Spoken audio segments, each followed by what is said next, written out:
خب امروز روز عزای امیرالمؤمنین. من چند جمله‌ای درباره مصیبت اون بزرگوار عرض بکنم. مثل دیشبی امیرالمؤمنین از دنیا رفت. وقتی این ضربت رو این دشمن خدا بر امیرالمؤمنین وارد کرد، در روایت دارد که حضرت هیچ آه و ناله‌ای نکردند، اظهار دردی نکردند. تنها چیزی که حضرت فرمودند این بود که فرمودند بسم الله و بالله و فی سبیل الله.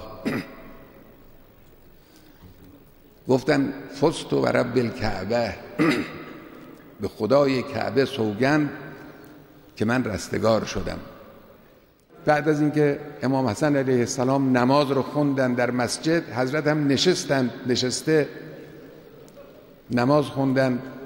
روایت دارد، راوی میگه که حضرت گاهی متمایل میشد به یه طرفی که بیفته، گاهی خودش رو نگه میداشت.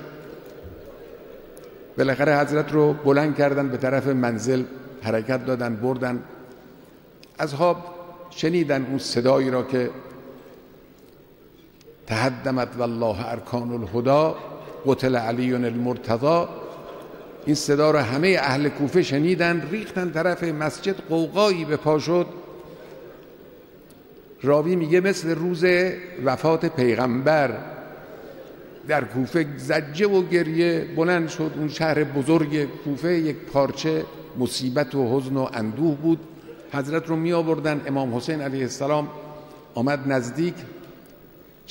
چشمان حضرت از اشک، از گریه‌ای که کرده بودن، در این روایت دارد که پلک‌های حضرت مجروح شده بود. در همین مدت کوتاه اونقدر حضرت گریه کرده بودن.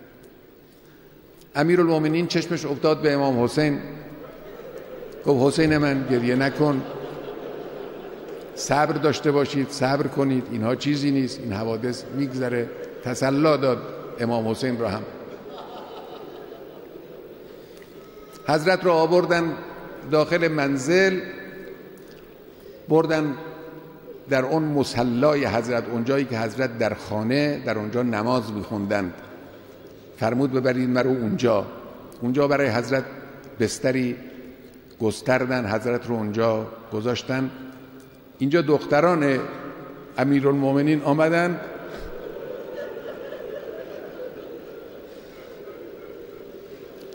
زینب و ام کلثوم آمدن نشستن پهلوی حضرت، بنا کردن، اشک ریختن.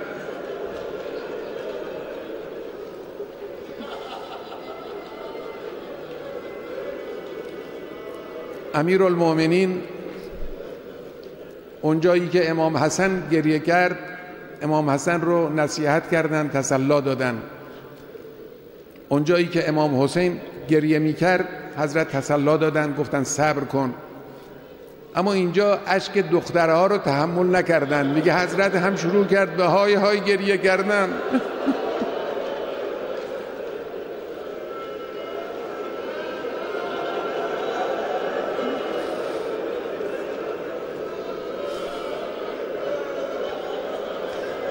یا امیرالمؤمنین، گریه زینبت رو اینجا نتوانستی تحمل کنی.